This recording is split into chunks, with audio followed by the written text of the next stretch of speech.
All right, welcome. We are on 1 Samuel 15. We'll see if we can get through 17. I'm going to leave today at 10:05 for the baptism and just make sure everything's in order. And so that'll be a hard stop wherever we're at 10:05. We'll see if we can get to David and Goliath too. All right, so last week, remember we Saul had another battle with the Amalekites, and God had told him to wipe them out, wipe everything out. Everything is devoted to the Lord. Everything you see on your sheets there, verse 3 of 1 Samuel 15, totally destroy. In Hebrew there, it's kind of this connotation of a spiritual, to devote it to the Lord meant to destroy it. When they went into Jericho, remember when they marched around the city 7 times and then the walls came tumbling down, that too was a place that was to be devoted to the Lord. And if you remember the story of Achan, he decided to go in there and take a few things for himself and hide them in his tent. And eventually Achan ended up meeting his end from God because he did not devote everything in the city to the Lord and thought he could get away with pilfering a few things. So same story here with Saul. If you look at chapter 15, verse 7 through 9, Saul attacked the Amalekites from Avila to Shur to the east of Egypt. He took Agag, the king of the Amalekites, alive. His people he destroyed with the sword. But Saul and the army spared Agag and the best of the sheep and cattle, the fat calves and lambs, everything that was good. These they were unwilling to destroy completely. But everything that was despised and weak, they totally destroyed. So basically they killed the stuff that was worthless and kept the good stuff for themselves. And this is going to be sort of the last nail in Saul's coffin when it comes to God's patience has run out with Saul, and it's time to move on. And that is exactly what Samuel is going to say to him, and that's where we left off. So we're on verse 10. Why don't we read 10 through 10 through 21. How about 10 through 20? John, thank you. Then the word of the Lord came to Samuel. I regret that I have set up Saul to be king, for he has turned back from following me, and he has not carried out my words. Samuel was angry, and he cried to the Lord all night. Samuel got up to meet Saul early in the morning. Samuel was told, Saul went to Carmel, and he set up a monument for himself there. Then he turned and continued down to Gilgal. So Samuel went to Saul, and there he saw Saul offering a burnt offering to the Lord from the best of the spoils that he had brought from the Amalekites. When Samuel came to Saul, Saul said to him, You are blessed by the Lord. I have carried out the word of the Lord. Samuel said, Then what does this mean, this bleating of sheep in my ears and the lowing of cattle that I hear? Saul said, They have been brought here from the Amalekites because the people spared the best of the sheep and the cattle to sacrifice to the Lord your God. But we have completely destroyed the rest. And then Samuel said to Saul, Stop right there. Let me tell you that what the Lord said to me last night. He said to him, Tell me.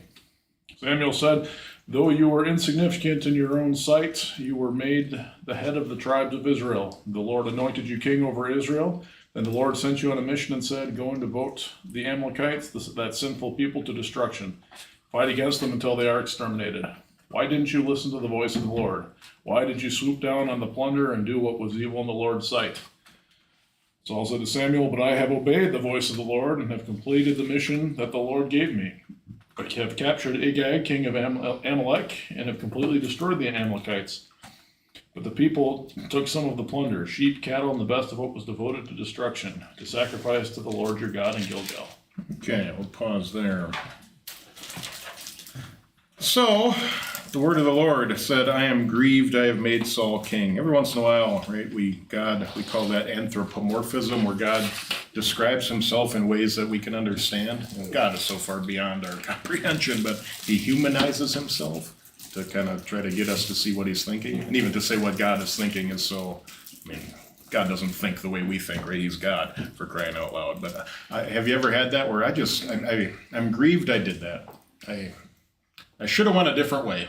You look back and say, now, of course, God knows everything, and he knew this was going to happen one day, but just to show his level of disappointment, if I could go back and do it over again, I wouldn't have made this guy king.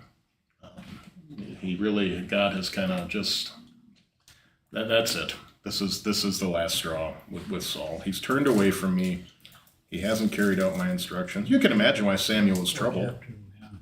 Chapter 15. Remember, Samuel was a big, intricate part in making Saul king. Samuel was the guy who anointed him. Samuel was the one who the people were pleading and pleading and pleading for a king, and God used Samuel to be the one to initiate him and say, this is going to be the guy. So Samuel was up all night thinking about this.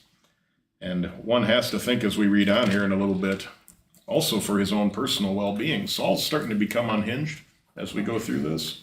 And Saul's going to start to make some pretty rash decisions. And we're going to be told in a little bit Samuel was afraid for his life. Saul's starting to lose a few marbles. Absolute power corrupts absolutely. And we're seeing that in the life of King Saul. What did you read? He made a monument for himself in his own honor. He just has completely strayed away from the God who put him in this position in the first place. So as we analyze the conversation, number 2 there, what is Saul's excuse to Samuel as far as why do I hear bleating of sheep and lowing of cattle? Did you catch that? When he brought him to sacrifice. Don't look at me. The soldiers did this. Really? Okay. And they were brought for sacrifice to your God, right? So that's an honorable thing, right? If we allow this to happen, if we're just going to put them on an altar and sacrifice them. I did obey the Lord, verse 20. I completely destroyed the Amalekites, kind of, except for their king. And we did kill everything almost, except for the stuff we're going to sacrifice to the Lord. And I think we can relate to that, right? If, you try to justify your actions sometimes when you get in trouble, right? You do something, and maybe as a kid you remember that. Well, I did that, but here's why. But she made me do it. Or, I couldn't help myself. But I had a greater purpose, right? No, here's the thing. You weren't supposed to do it, and you did. Or you were supposed to do it, and you didn't. At the end of the line, it's kind of black and white here when it comes to this. Let's finish the conversation, 22. Yeah, how about just 22 through 26, and then we can chat. Do you want to do that? Charlie or Lynn? Or Charlie, go ahead. So which one were you starting? 22 through 26. Samuel said, "Does the Lord takes as much pleasure in burnt offerings and sacrifices as in obedience to the voice of the Lord? Know this, to obey is better than sacrifice, and to pay attention is better than the fat of rams. For rebellion is the same as the sin of witchcraft, and arrogance is like having useless idols or consulting household gods. Because you have rejected the word of the Lord, he has also rejected you as king." Saul said to Samuel, "I have sinned, for I have transgressed against the command of the Lord, as well as against your words, because I was afraid of the people, so I listened to their voice. But now, please pardon my sin, and come back with me again, so that I may pray, that I may worship with the Lord." But Samuel said to Saul, "I will not return with you, because you have rejected the word of the Lord, and the Lord has rejected you from being king over Israel." All right. How do you justify, remember in the Old Testament, God did command sacrifices, burnt offerings, the fat of rams. How do you balance that with what he says here, what Samuel says to Saul in verse 22? Other than God explicitly saying, do this, please. That obedience is more important than sacrifice. Yeah. What's God looking for at the end of the day? It's kind of what we said in the sermon today. He's concerned about our hearts. The actions are the overflow valve of the heart. What I do is just evidence of what I'm thinking, what I'm feeling. Remember, Jesus and the disciples are walking through and they're picking grain on the Sabbath day. And they get all mad at him. How dare you guys eat? You let your disciples eat grain on the Sabbath day. You're not supposed to do any work on the Sabbath day. And Jesus reminds them, the Sabbath was made for man and not man for the Sabbath. You guys have it switched around. You've made the Sabbath into just following the rules of the Sabbath are what is getting me good with God, rather than understanding God gave me the Sabbath day back then to force me to take a day and kind of spiritually and physically rest and say, okay, remember what's my priority in life. Remember what's most important. You've turned the rules of the Sabbath into what one does to make God happy. That's not the point of the Sabbath day. You're missing it. So here too, right? You guys think that putting an animal on an altar is what's making God happy? To listen to his word is what makes him happy. To obey him is what makes him happy. To understand who he is and what he's done for you, and now want to respond to him in love and thanksgiving for what he's done, this God of Abraham, Isaac, and Jacob. So this excuse of we're using these animals we took because we're going to give a sacrifice to God, you've missed the point. If you think making a sacrifice is what's going to please God. So yeah, when it comes to really any area of our sanctification, well, if I give a big offering, if I volunteer at church, if I church attendance, if I go there every week, if I pray enough, all those things are just, it's the heart that the whole Sermon on the Mount, the whole Matthew 5, 6, and 7. You've heard it said, don't commit adultery. I say, don't even look at a woman lustfully. Now that's a little tougher. You've heard it said, don't murder. I say, don't even call your brother stupid. Raka. Well, I've done that all the time, right? Because Jesus is looking, I want to know what's in here, not just what's going on out here. Because this is at the end of the day what I'm most concerned about. Saul just didn't understand that. He thought this excuse would get him off scot-free. And Samuel says, absolutely not. So then, once he's finally been convicted of his sin, he does confess it. And he wants to, isn't this convenient? When you finally get in trouble and realize you can't get out of it. Now I'm sorry. I've run out of excuses. And Samuel's answer is, I'm done and God is done. The Lord has rejected you as king over Israel. Then we have kind of a little picture object lesson here. Take it to the end of the chapter. Lynn, you want to do that? Sure. 27 is where we left off. As Samuel turned to leave, Saul caught hold of the hem of his robe, and it tore. Samuel said to him, "The Lord has torn the kingdom of Israel from you today, and has given it to one of your neighbors, to one better than you. He who is the glory of Israel does not lie or change his mind, for he is not a man that he should change his mind." Saul replied, "I have sinned, but please honor me before the elders of my people and before Israel. Come back with me, so that I may worship the Lord your God." So Samuel went back with Saul, and Saul worshipped the Lord. Then Samuel said, "Bring me Agag, king of the Amalekites." Agag came to him confidently, thinking, "Surely the bitterness of death is past." But Samuel said, "As your sword has made the women childless, so will your mother be childless among women." And Samuel put Agag to death before the Lord at Gilgal. Then Samuel left for Ramah, but Saul went up to his home in Gibeah of Saul. Until the day Samuel died, he did not go to see Saul again, though Samuel mourned for him. And the Lord was grieved that he had made Saul king over Israel. All right. So, yeah, the whole robe tear, and he kind of says, oh, it's a picture exactly of what's happening here, that you are not going to be king anymore. The Lord has torn the kingdom from your hands.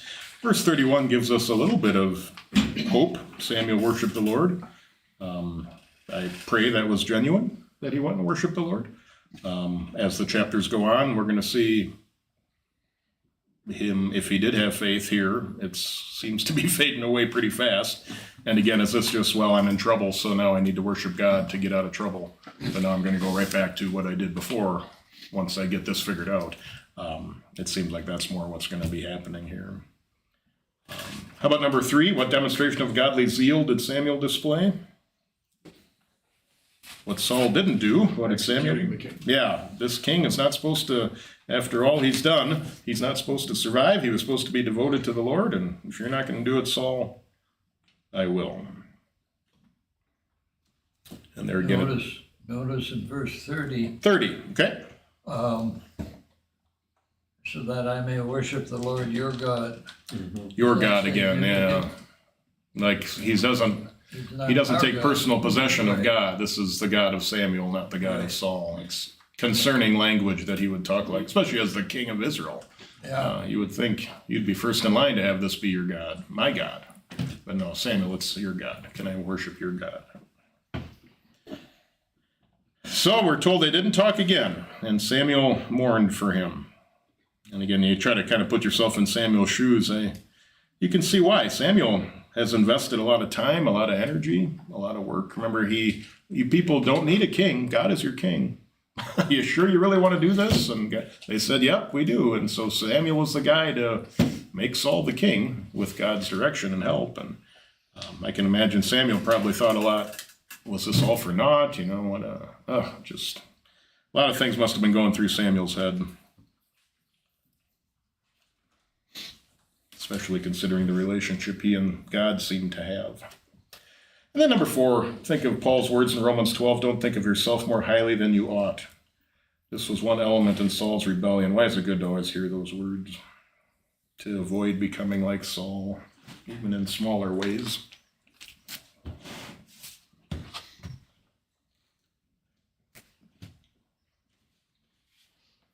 Does humility come naturally to people? no. Deep down, maybe to varying degrees. Certainly there's some people who, boy, they think they're pretty hot stuff, right? And some people, okay, they're a little more humble than that. But I think all of us at the end of the day, we kind of me first, right? We come out of the womb me first.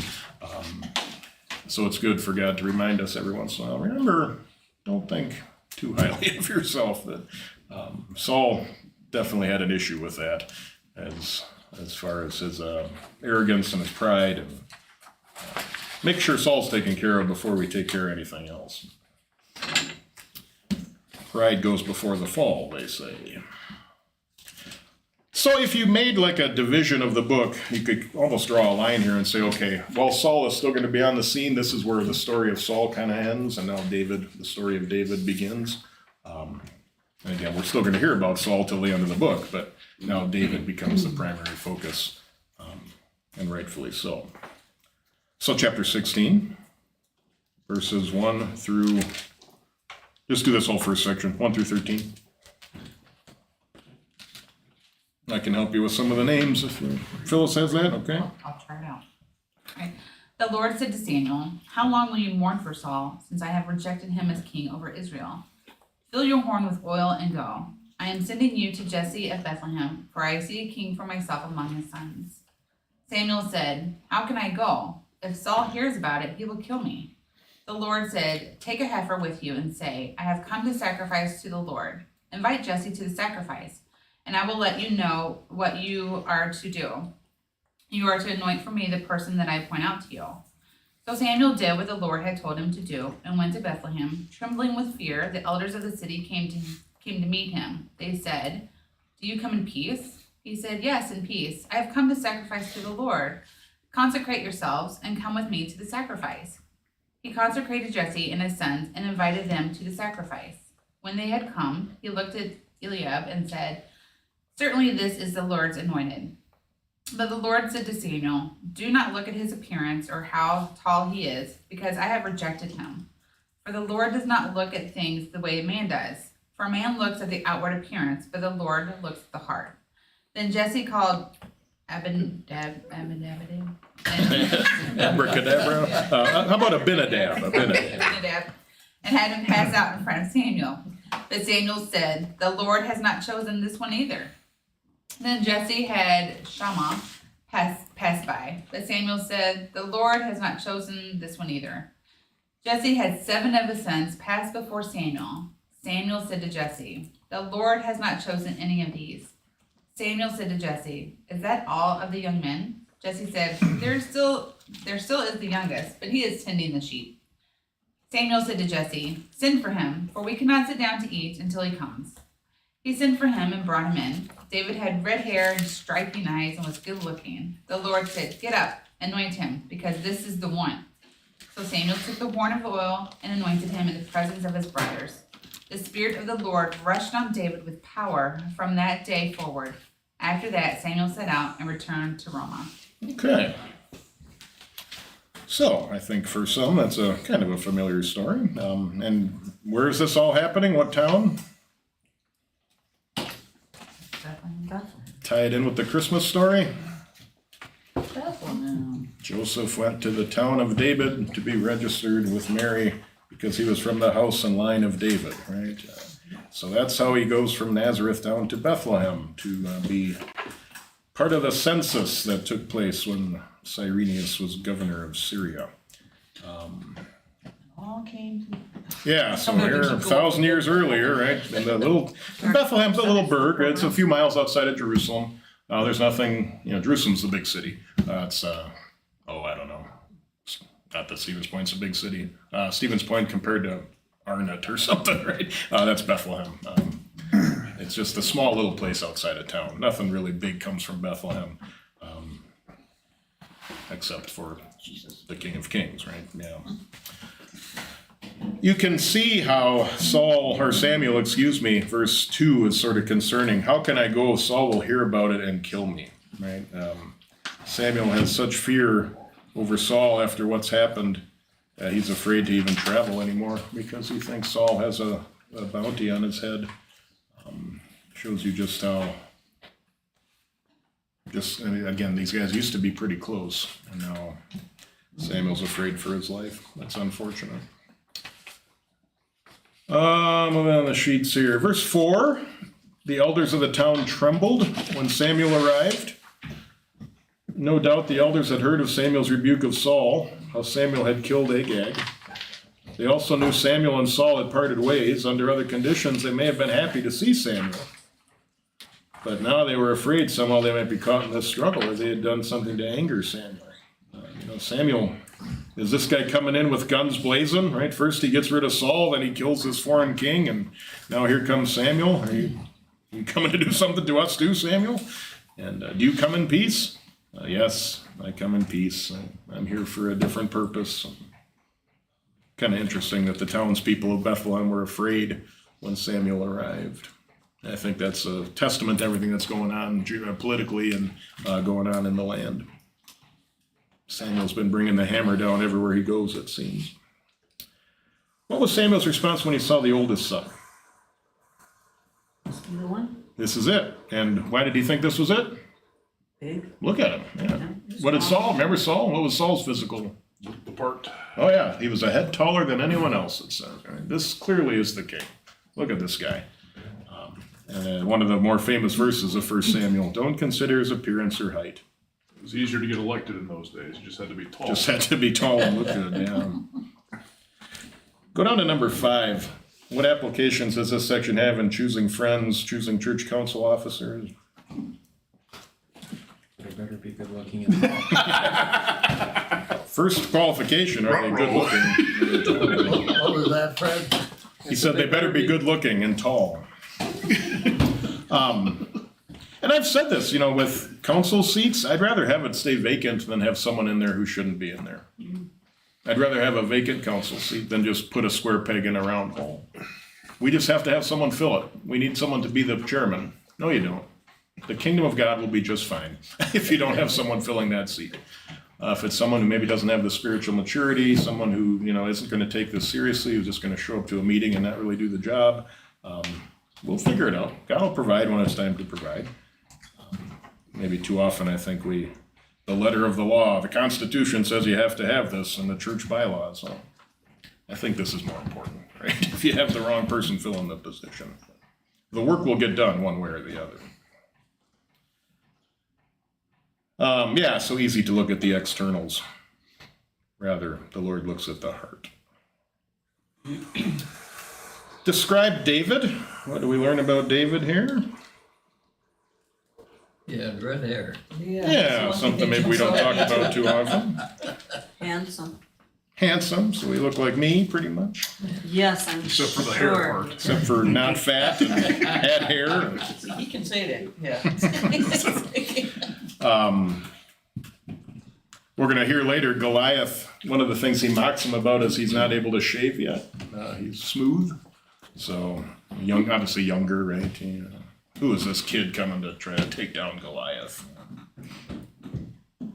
by all intents and purposes, this does not seem like the one who should be anointed king, this kid. But again, God, how often God works through different means to accomplish it. He works through lowly things, unexpected things to accomplish his purposes. Just a little Bible trivia. If you go to the end of the book of Ruth, Joshua judges Ruth, so the book right before 1 Samuel, Boaz took Ruth and she became his wife. He went to her and the Lord enabled her to conceive. She gave birth to a son. The women said to Naomi, "Praise be to the Lord, who this day has not left you without a kinsman redeemer. May he become famous throughout Israel." And I fast forward a little bit. Naomi took the child, laid him on her lap, and cared for him. The women living there said, "Naomi has a son," and they named him Obed. He was the father of Jesse, the father of David. So, remember Ruth, right? This whole story of Ruth and Boaz. Boaz's son is Obed. Obed's son is Jesse. Jesse's son is David. So there's a few generations between another. And Ruth certainly has importance in other ways too, but the line of the Savior being carried on.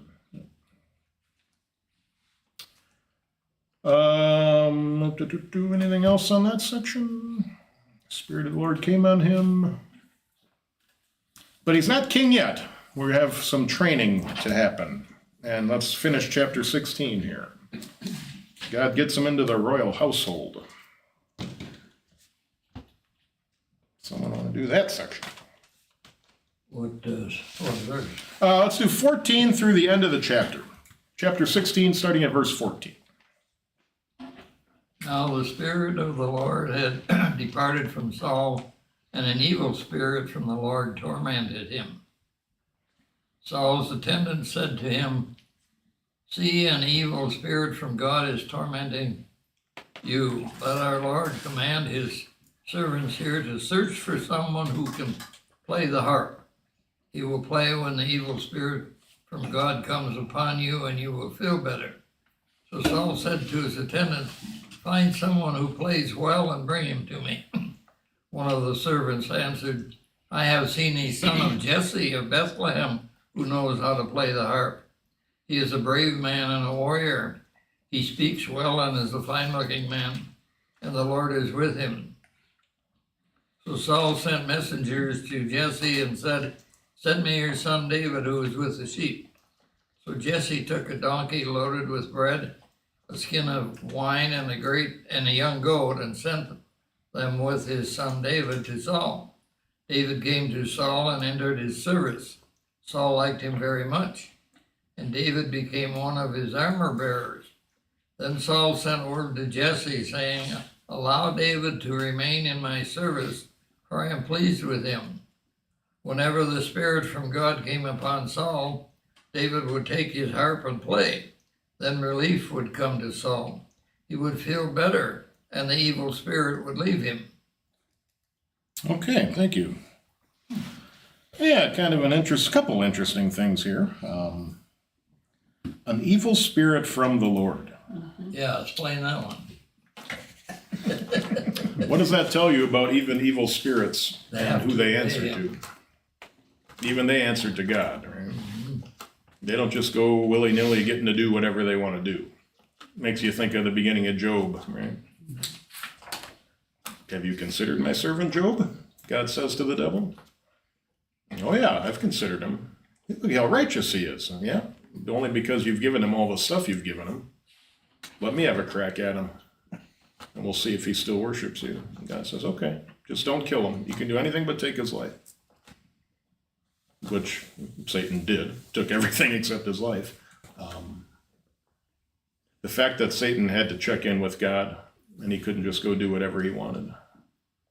I think that's comforting for us to know that anything you see happening in the world, you say, man, this world is a messed up place. And sometimes it seems like evil is winning out over good. Understand that even evil, God is in control of it ultimately. And nothing happens without his permission. Now, as far as God here, it's almost like actively sending it. I think that just shows, well, it's going to show a couple things. As we said, his patience with Saul has worn out. Saul has kind of fallen away as much as he's going to fall away. I think you see this as, if you're looking at the bigger picture, you know, we only see what's ahead of us, God sees it all. Kind of a nice way to get David in here, to get David some experience in the royal house, in the courts of the palace, so to speak. What do we learn about David here musically? The harp well. Yeah, you think of the Psalms, right? Like a third of the Psalms are written by David. Psalms are all songs, right? It was each of those headings, right? Often they have little musical notations, like here's how this is to be played, or different instruments that it says the heading should be used. So David had musical skills. You wonder if this servant of Saul, does he know what Samuel did? That Samuel anointed Saul? Is this just one of those random wink wink things? Certainly God is in control of it at the end of the day, but as Saul is being tormented by this spirit, and think of some of the things, what might be part of that torment that Saul was going through, if you're Saul at this time? Okay, guilt. This didn't have to end this way. I brought this on myself. Yeah, I did this to him. Okay. What else might be tormenting him? Just everyday life. Could something happen to me, you know? Now that God's rejected me, Yeah, I mean, is today the day someone's gonna come in and cut Yeah. my head off or something, poison me? Or, afraid to go anywhere and okay. Constant fear of when is the end? He said it's coming. When is it gonna be? You wonder if maybe a little like jealousy? Remember, Saul's a pretty proud guy, and now God said I'm done. So who's gonna be next? I'm jealous of who's gonna be next. Doesn't that show up a little bit later too? That's when, I was gonna say, does Saul even know that David's gonna be the next? not yet, Okay, not yet. he's just somebody's son. Right who now, he's just a plays the random, harp, huh? random good harp player, yeah. So again, you see God's purposes in this. Saul, as far as he's concerned, this David's a nice guy, nice kid. He helps me when I'm sad. I like having him around. Probably wouldn't imagine this unassuming boy as the king anointed. Yeah, looking at himself in the mirror, here's little David compared to Saul. Saul's this big, David's this big. He's just a young, teenage boy, probably around a teenager. No threat here. I'm curious as to how playing a harp, makes the evil spirit leave him. Yeah, Is it's that kind all of in his head, interesting. or does that God have his hand in that? A little both. I think it's just soothing. It's very soothing. Harp music is very soothing, definitely. Maybe a little of both. I think if you sit and listen to a harp and you're in a bad mood, it's tough to stay in a bad mood. If someone's good at playing a harp, it just, Piano that's kind of music. nice. Well, Yeah, relaxing any piano music, music. Yes. But I fear too, especially David's the one playing the harp, and God is setting up some pins to be knocked down in the future here as far as Saul and David.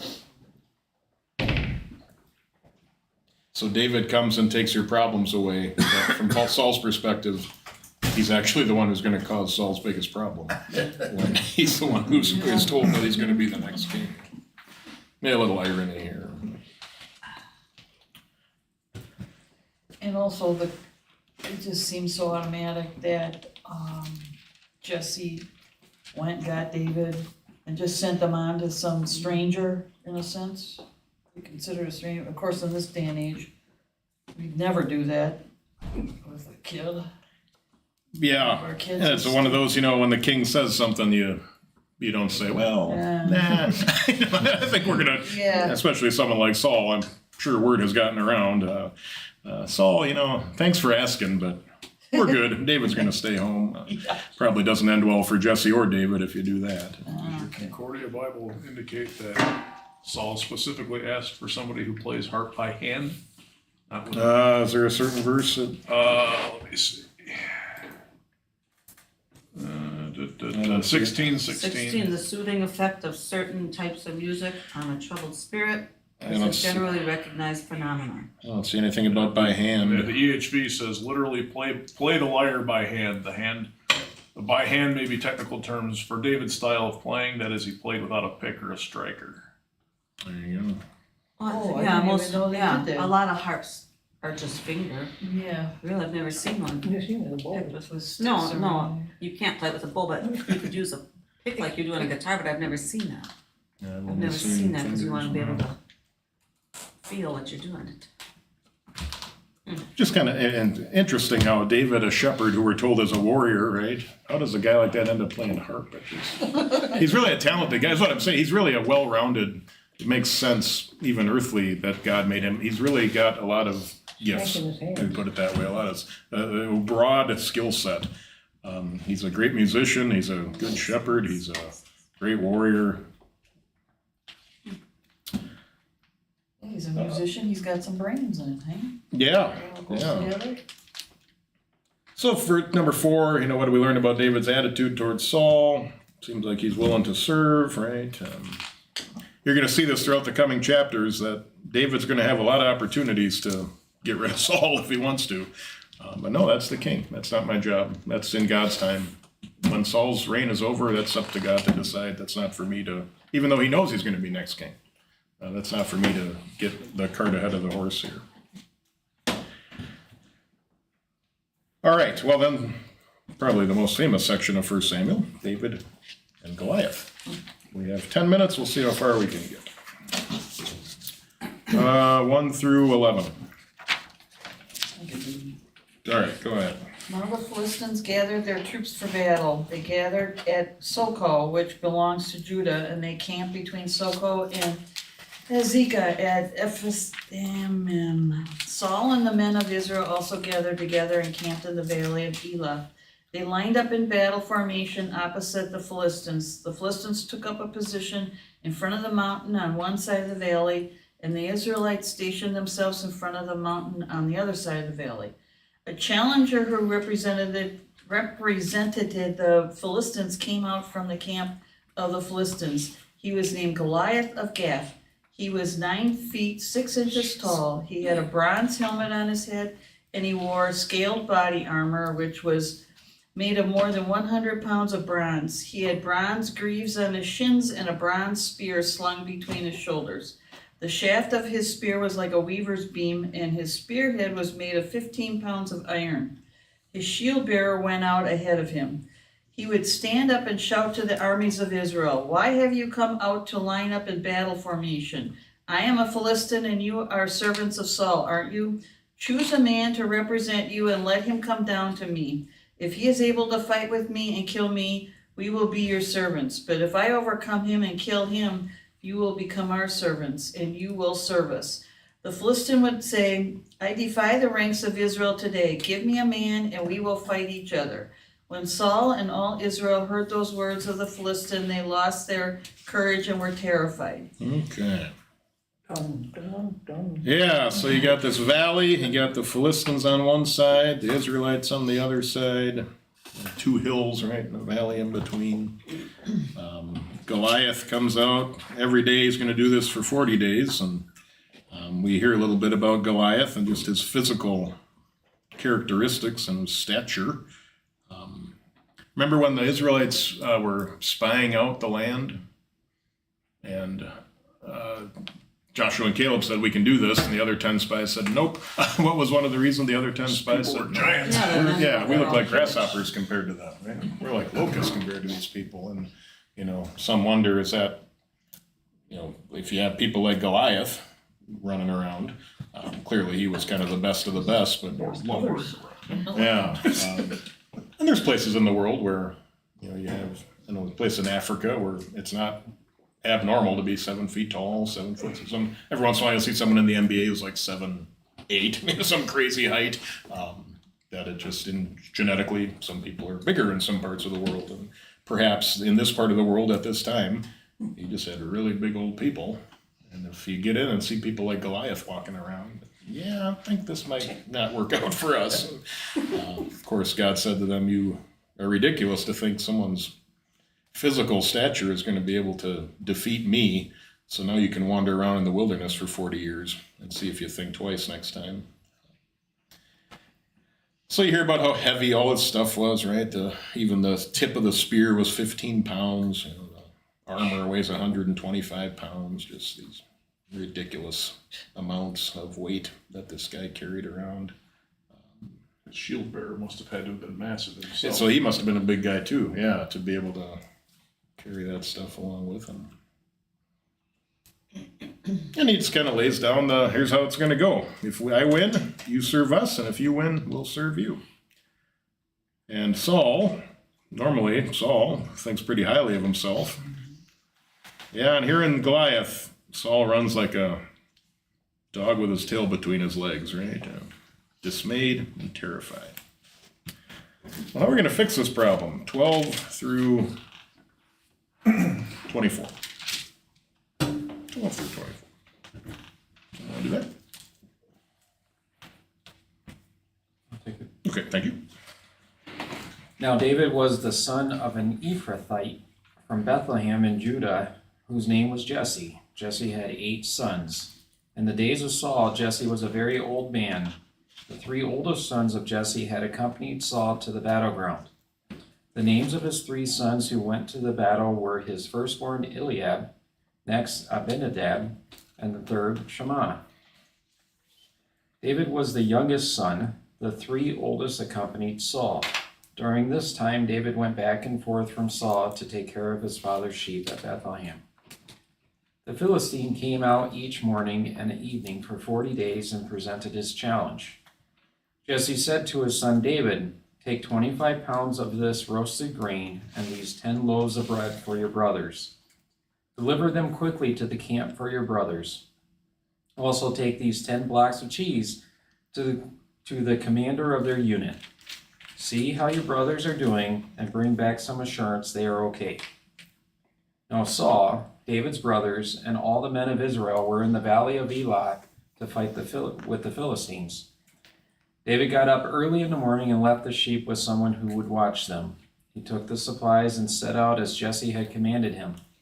He arrived at the outer defense line of the camp just as the army was marching out to line up in battle formation, shouting war cries as they went.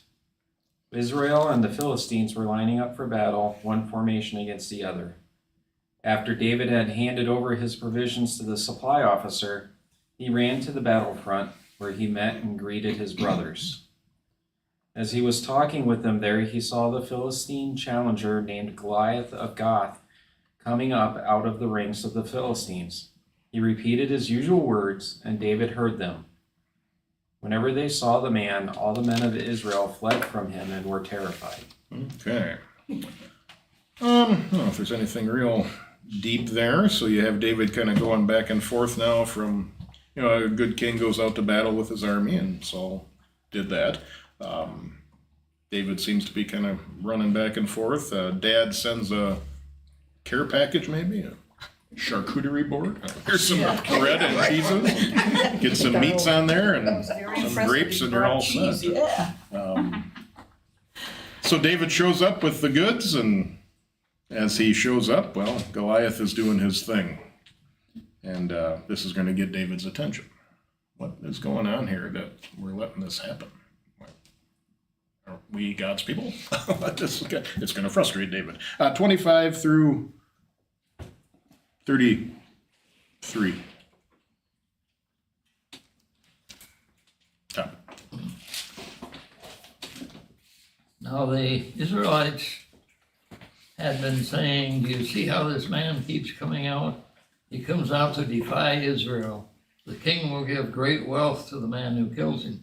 He will also give him his daughter in marriage, and he will exempt his father's family from taxes in Israel." David asked the man standing near him, "What will be done for the man who kills this Philistine and removes this disgrace from Israel?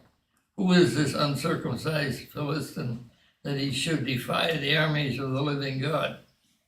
They repeated to him what they had been saying and told him, "This is what will be done for the man who kills him."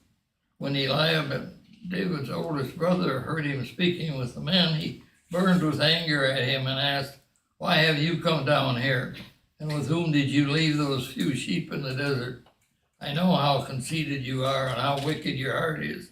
You came down here only to watch the battle.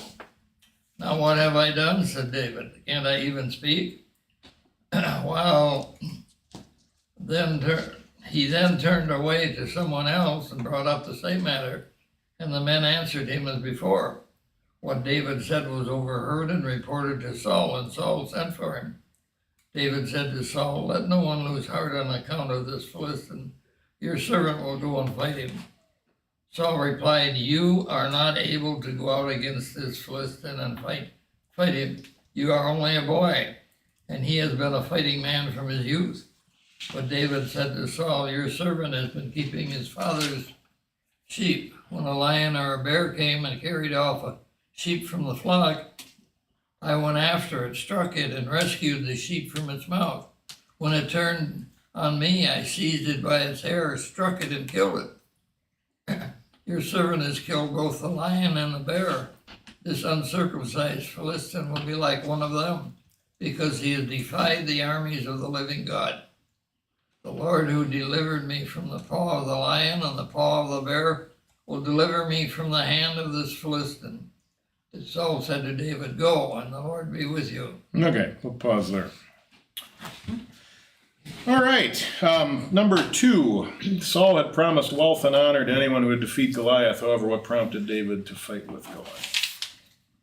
Is it that he's in it for the cash or the wife or be tax exempt? Doesn't sound like he's interested in any of that. Yeah, what's really under his craw here? He was defying the armies of the living God. I can't believe we're just standing around letting this guy come out here and talk about God this way. Yeah.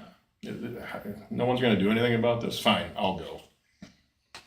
If no one else is going to stand up for the Lord and let this uncircumcised Gentile mock us and mock our God, let me at him for a second. David's oldest brother, what's his reaction? You can kind of imagine why. What is his feelings toward young David? Absurd. He's not too happy with him, yeah. Maybe a little jealousy? Oldest brother maybe thinking, I should have been anointed king? Yeah. How come little David gets to have that honor? So what are you doing here? I know those few sheep you have. You just come here to watch. You conceited, how wicked your heart is. Yeah, a little sibling rivalry there. What have I done? David said, can I even speak? Saul tries to tell David, no, this is a bad idea. And you hear a little bit more about David's fighting ability, right? Taking on lions and bears with his bare hands. Remember we had said earlier how the Philistines kind of had the market cornered on metal works and metal goods. And unless you're like Saul or people pretty high up in the ranks, you didn't have spears and swords when you're in Israel. The Philistines had all that stuff.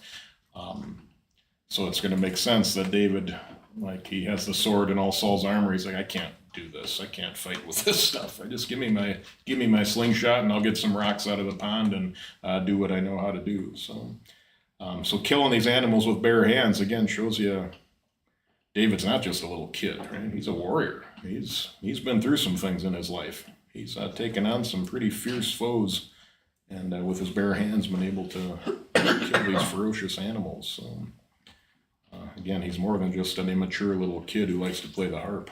He knows what he's doing. All right, as promised, that's where we stop. Cliffhanger.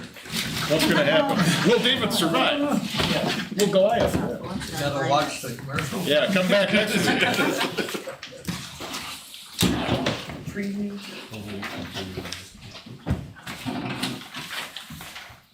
That just takes me back to that, I know I've joked about this, was it the Bible, I think it was called, or the book?